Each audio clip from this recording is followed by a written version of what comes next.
स्वागत है आप सभी का ऑनलाइन क्लास में। हम पढ़ रहे हैं प्रथम वर्ष की ज्योग्राफी और उसमें पिछली कक्षा तक हमने फिजिकल ज्योग्राफी का जो पार्ट था उसको पूरा कर लिया है। आज से हम जो दूसरा पेपर है हमारा ज्योग्राफी ऑफ राजस्थान के भूगोल के बारे में अध्ययन करेंगे। तो राजस्थान का भूगोल बहुत इम्पोर्टेंट है, परीक्षाओं में इसके बारे में प्रश्न पूछे जाते हैं और बहुत सारी जो एग्ज़ाम्स होती है टीचिंग से संबंधित या फिर अन्य किसी भी क्षेत्र के लिए, उन सभी में राजस्थान की ज्योग्राफी, राजस्थान का भूगोल अनिवार्य रूप से पूछा जाने वाला एक सिलेबस का पार्ट है। तो इसलिए हमारे भी बीए फर्स्ट ईयर के सिलेबस में राजस्थान की ज्योग्राफी नामक एक पुस्तक रखी गई है। उस राजस्थान की ज्योग्राफी की अगर आपको पुस्तक लेनी है तो आपको बाज़ार से भल्ला की पुस्तक खरीद लीजिए। भल्ला सर की एच.एस. शर्मा की आती है, वो ले लीजिए। दोनों में से कोई सी बुक ले लीजिए, ये आपके लिए अच्छी रहेगी। ठीक है। तो राजस्थान की ज्योग्राफी को समझने के लिए सबसे पहले हमको राजस्थान का नक्शा समझना होगा। राजस्थान के नक्शे के साथ ही सारी चीज़ें धीरे धीरे करके हमको समझ में आती चलेगी।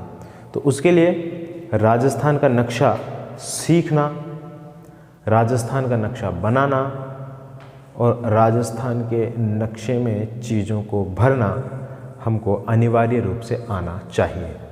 देखिए, थ्योरी हर कोई पढ़ लेता है, थ्योरी हर कोई रट लेता है, याद कर लेता है, लेकिन उसको अपने कौशल के अनुसार किस तरीके से नक्शे में दर्शाना है, ये कलाकारी की बात होती है। ठीक है। तो इसी कलाकारी की मैं बात कर रहा हूँ आपसे। आपको राजस्थान का नक्शा भी बनाना आना चाहिए और उस नक्शे में उन सारी चीज़ों को भी दर्शाना आना चाहिए जो सारी चीज़ें हमसे रिक्वायर होती है। ठीक है। जैसे हम राजस्थान में कोयला पढ़ रहे हैं, राजस्थान के खनिज संसाधनों के बारे में पढ़ रहे हैं, तो राजस्थान के खनिज संसाधनों के बारे में जब हम पढ़ रहे हैं तो खनिजों के बारे में हमको मालूमात है पूरी, लेकिन उन खनिजों को राजस्थान के नक्शे में जिले वाइज दर्शाना, ये हमारी कौशल क्षमता को दर्शाता है। अगले के ऊपर इसका अफेक्ट पड़ता है। हमने मान लीजिए थ्योरी आई, 10 नंबर का प्रश्न आया, 10 नंबर के प्रश्न में हमने 4 पन्ने भी भर दिए, 5 पन्ने भी भर दिए और सही लिखा हमने जैसा किताब में है।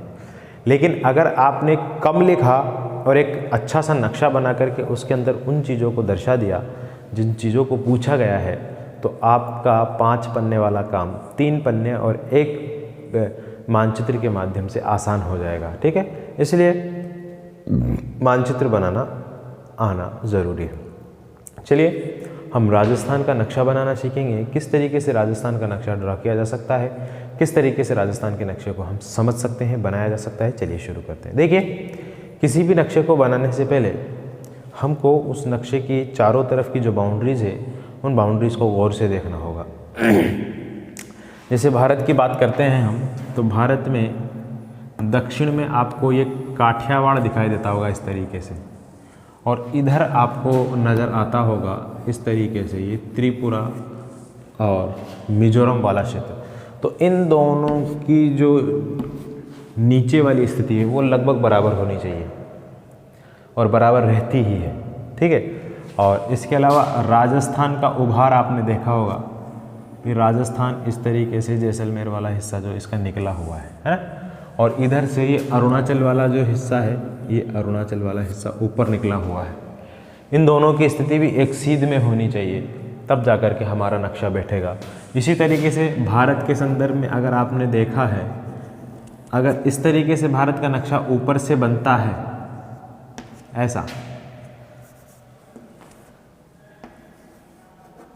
ऐसा बनता है अगर ऊपर से, तो जस्ट इसी की सीध में भारत का जो आखिरी हिस्सा है वह कन्याकुमारी भी बनना चाहिए।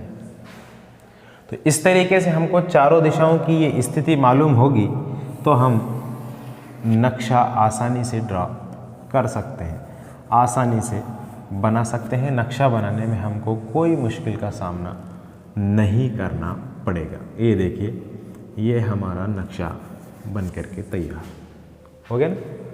और जस्ट इसको थोड़ा सा बाहर ले करके और वापस अंदर लेंगे और इसको इस तरीके से बनाएंगे। ये बेसिक चीज़ें हैं कुछ, ये बेसिक चीज़ों को हमको पता चल जाएगा तो हमारा नक्शा बनाना जो है वो आसान हो जाएगा। और जब नक्शा बनाना आसान हो जाएगा तो हर चीज़ को हम बेहतर तरीके से कर सकने में सक्षम हो जाएंगे। ये देखिए, नक्शा बन गया हमारा, हो गया। इस तरीके से हम भारत का नक्शा ड्रा कर सकते हैं। इसको आप इससे मिला दीजिए। आपको जब भी नक्शा बनाएं आपका हाथ इस तरीके से वाइब्रेट नहीं होना चाहिए।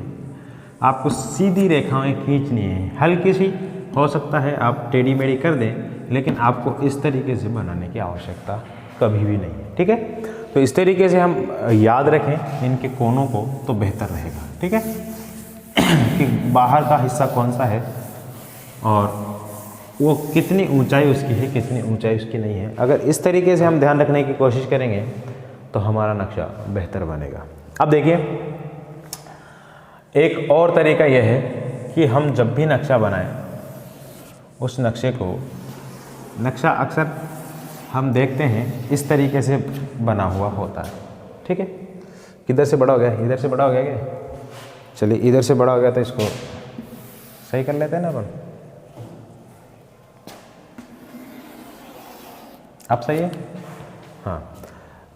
अब देखिए, जो नक्शा बना हुआ होता है वो अक्सर इस तरीके के डिब्बे में बना हुआ होता है। तो इस तरीके के डिब्बे में हम अगर नक्शा बना हुआ है उस नक्शे के ऊपर उसको 4 भागों में डिवाइड कर लेंगे। 1 2 3 4 भागों में जब हम नक्शे को डिवाइड कर लेंगे तो हमारा नक्शा बनाना बहुत ज़्यादा आसान हो जाएगा। अब देखिए, राजस्थान के नक्शे के संदर्भ में अगर बात कर लें हम, तो राजस्थान का नक्शा इस तरीके से बनाया जा सकता है। ये जैसलमेर वाला हिस्सा यहाँ पर आप बना देंगे,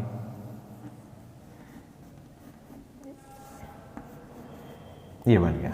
ठीक है, फिर जैसलमेर के बाद आपको थोड़ा सा नीचे आना है और बस यहाँ पर आकर के आपको अंदर लेना है। फिर आप थोड़ा सा नीचे चलेंगे और आपको ये डूंगरपुर बांसवाड़ा वाला क्षेत्र बनाना है, ये बन गया। फिर इसके बाद अंदर ले जाना है इसको, अंदर ले जाने के बाद थोड़ा बाहर, और फिर आपको ये झालावाड़ वाला क्षेत्र बनाना है और ये आपको 12, और इस तरीके से ये बाहर की तरफ निकलेगा। और यहाँ से धौलपुर भरतपुर वाला जो हमको क्षेत्र बनाना है, वो क्षेत्र बनाने के बाद हम इसको सिंपली इस तरीके से मिला देंगे। तो इस तरीके से हमारा राजस्थान बन जाएगा। ज़्यादा मुश्किल नहीं है, 19-20 बनेगा, 18 भी बनेगा, 17 भी बनेगा तो भी चलेगा, लेकिन बनाना आना चाहिए। जैसा बनता है, टेढ़ा बनता है, मेढ़ा बनता है, कैसा भी बने, हमको नक्शा बनाना आना चाहिए। ठीक है, अब प्रैक्टिस करेंगे हम इसकी कैसे, कि सबसे पहला ये वाला पार्ट है, इस पार्ट को बनाने की कोशिश करेंगे। फिर दूसरा वाला पार्ट है, दूसरे पार्ट में इतना सा है, इसको बनाने की कोशिश करेंगे। फिर तीसरा वाला पार्ट ये है, इसको बनाने की कोशिश करें। चौथा वाला पार्ट ये है, इसको बनाने की कोशिश करेंगे, तो हम नक्शा आसानी से बना पाएंगे। देखिए, अब इसमें 4 पार्ट हो गया ना। 4 पार्ट वाला देखिए, सबसे पहले ये पार्ट शुरू होता है यहाँ से, इसको थोड़ा सा नीचे लेना है, फिर इधर, फिर इसको आगे लेके जाना है, और फिर यहाँ से इसको इस तरीके से ये बना देना है, बना दिया हमने, और फिर इसको यहाँ से ये ले जाना है। इतना हिस्सा हमने बना दिया। फिर दूसरा वाला हिस्सा शुरू होता है, दूसरा वाला हिस्सा ऐसे शुरू होकर के ऐसे और यहाँ पर ख़त्म हो जाता है। फिर तीसरा हिस्सा हमको यहाँ से बनाना है, तीसरा हिस्सा इस तरीके से लेके जाना है, लेके जाना है यहाँ से, फिर ये बना दिया हमने। फिर उसके बाद आगे चलना है, आगे चलना है, और फिर थोड़ा बाहर जाएगा, इधर बाहर जाने के बाद अंदर ले आना है, और ये इतना बना दिया हमने। इतना बनाने के बाद एक हिस्सा बचता है, अक्सर यहीं पर हमसे गलती होती है, तो इसमें कुछ नहीं है, इसको थोड़ा सा ऊपर ले जाने के बाद थोड़ा अंदर, और फिर बाहर निकालने के बाद यहाँ से हमको इस तरीके से एक ये आकृति बनानी है, और ये हमारा नक्शा बन करके ऐसा हमको टेढ़ा मेढ़ा उल्टा सीधा जैसा भी आता है वैसा नक्शा हमको बनाना है, लेकिन बनाना ज़रूर है। ठीक है, चलिए नक्शा बनाना तो उम्मीद है आप सीख गए होंगे। ठीक है, इस तरीके से बनाने की कोशिश करेंगे तो हमारा नक्शा जो है वो बेहतर बनेगा, और नक्शा जब बेहतर बनेगा तो उसमें हम अच्छे से सब चीज़ों को भर सकते हैं। अब देखिए, राजस्थान की हम बात कर लेते हैं।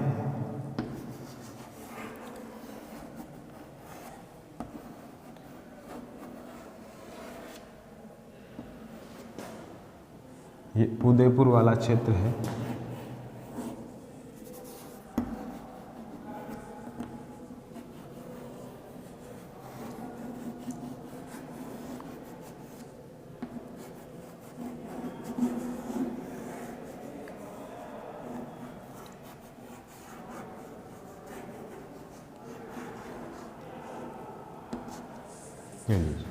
बन गया, ओ जैसा भी बना। अब देखिए, राजस्थान के आसपास वाले क्षेत्रों की बात कर लेते हैं हम। तो राजस्थान के पड़ोसी राज्यों की बात करते हैं तो सबसे पहले अंतर्राष्ट्रीय सीमा बनाता है इसके साथ पाकिस्तान। ठीक है, वो यहाँ से लेकर के यहाँ तक अंतर्राष्ट्रीय सीमा का निर्माण करता है। फिर इसके बाद यहाँ से 2 राज्यों को छूता है पंजाब, 7 राज्यों को छूता है हरियाणा, और इसके बाद आ जाता है हमारा उत्तर प्रदेश। उत्तर प्रदेश हमारे 2 राज्यों के साथ सीमा बनाता है, और उसके बाद आ जाता है मध्य प्रदेश। मध्य प्रदेश हमारे सबसे ज़्यादा 10 राज्यों के साथ सीमा बनाता है, और उसके बाद आता है गुजरात। गुजरात हमारे साथ 6 राज्यों के साथ सीमा बनाता है। इस तरीके से ये सभी राज्य हैं जो भारत के राजस्थान के पड़ोसी है। पूछ लिया जाए पंजाब राजस्थान के किस तरफ है, उत्तर की तरफ, हरियाणा उत्तर पूरब की तरफ, उत्तर प्रदेश लगभग पूर्व की तरफ, और मध्य प्रदेश पूरब से लेकर के और दक्षिण पश्चिम तक, और गुजरात दक्षिण पश्चिम में इसकी सीमा बनाता है। और पाकिस्तान की बात करें तो पाकिस्तान अंतर्राष्ट्रीय सीमा का निर्माण करता है राजस्थान के साथ, वो करता है उत्तर पश्चिम की तरफ। ठीक है, तो ये राजस्थान के पड़ोसी राज्य है। पड़ोसी राज्यों की स्थिति मैंने बताई अब आपको। अब देखिए, राजस्थान के संदर्भ में इम्पोर्टेंट बात यह है कि जो कर्क रेखा है वो राजस्थान के दक्षिण से गुजरती है। यहाँ 2 जिले हैं, एक तो डूंगरपुर है और एक बांसवाड़ा है। ये डूंगरपुर और बांसवाड़ा के मध्य में से गुजरती है। डूंगरपुर की सीमा बनाती है, बांसवाड़ा के बीच में से निकल जाती है। ठीक है, बांसवाड़ा के लगभग बीचों बीच में से, और डूंगरपुर और बांसवाड़ा की लगभग सीमा पर से ये रेखा गुजरती है, और ये रेखा का क्या नाम है, कर्क रेखा। 23.5 डिग्री उत्तरी अक्षांश कर्क रेखा, ये इसके संदर्भ में पड़ने वाली मुख्य चीज़ है। ठीक है, और राज्यों की स्थिति की बात कर लें तब राजस्थान में 33 जिले हैं। कितने जिले हैं, 33 जिले। सबसे नया जिला प्रतापगढ़ है। ठीक है, चित्तौड़गढ़ के पास से बनाया गया था यहाँ पर। तो राजस्थान के 33 जिलों की स्थिति भी आपको मालूम होनी चाहिए कि कौन सा जिला कहाँ पर स्थित है। तो देखिए, यहाँ पर सबसे पहले आपको सबसे बड़ा जिला है यहाँ पर जैसलमेर है। उसके बाद यहाँ पर आपको मिलेगा बीकानेर। बीकानेर के बाद आपको मिलेगा गंगानगर, और इसी के पास आपको मिलेगा हनुमानगढ़।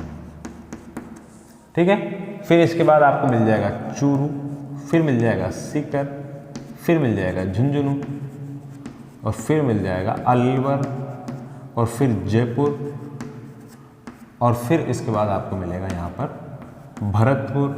भरतपुर के बाद आपको मिल जाएगा यहाँ पर धौलपुर। धौलपुर के बाद आपको मिलेगा यहाँ पर करौली। करौली के बाद आपको मिलेगा सवाई माधोपुर। माधोपुर के बाद आपको मिलेगा कोटा। कोटा के बाद मिलेगा बारा। बारा के बाद मिलेगा झालावाड़। झालावाड़ के बाद आपको यहाँ पर चित्तौड़गढ़ का थोड़ा सा हिस्सा मिलेगा। फिर उसके बाद यहाँ पर आपको मिलेगा भीलवाड़ा, यहाँ पर आपको चित्तौड़गढ़, यहाँ पर आपको प्रतापगढ़, यहाँ पर आपको बांसवाड़ा, फिर डूंगरपुर, फिर उदयपुर, फिर सिरोही, जालौर और बाड़मेर।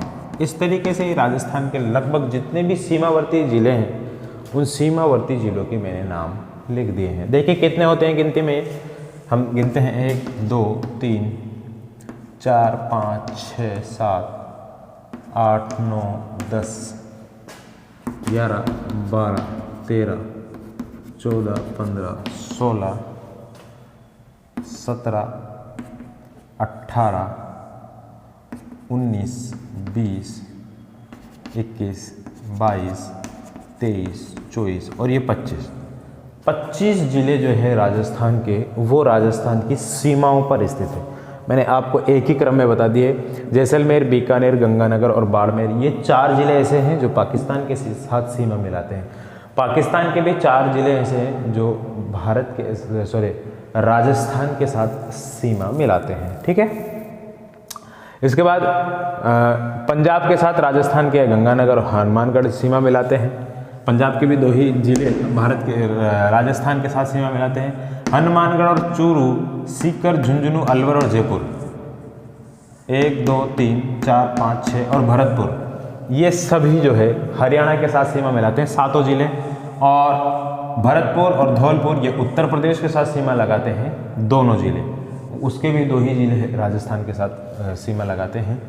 फिर उसके बाद मध्य प्रदेश के साथ सर्वाधिक 10 ज़िले जो है राजस्थान के, और मध्य प्रदेश के भी 10 ही ज़िले राजस्थान के साथ सीमा बनाते हैं। कौन कौन से हैं देखिए, धौलपुर 1 2, करौली 2, सवाई माधोपुर 3, कोटा 4, बारां 5, झालावाड़ 6, चित्तौड़गढ़ 7, भीलवाड़ा 8, प्रतापगढ़ 9 और बांसवाड़ा 10। ये 10 ज़िले के 10 ज़िले मध्य प्रदेश के साथ सीमा लगाते हैं। फिर बांसवाड़ा, झालावाड़, डूंगरपुर, उदयपुर, सिरोही, जालौर और बाड़मेर, ये 6 ज़िले जो है ये गुजरात के साथ सीमा बनाते हैं। इस तरीके से 6 ज़िले इसके साथ, 10 ज़िले इसके साथ, 2 ज़िले इसके साथ, 7 ज़िले इसके साथ और 2 ज़िले इसके साथ और 4 ज़िले इसके साथ सीमा का निर्धारण करते हैं।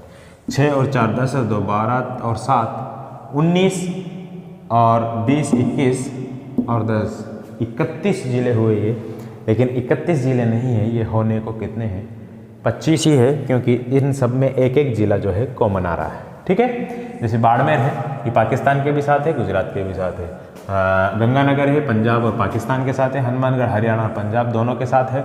भरतपुर जो है हरियाणा और उत्तर प्रदेश दोनों के साथ है।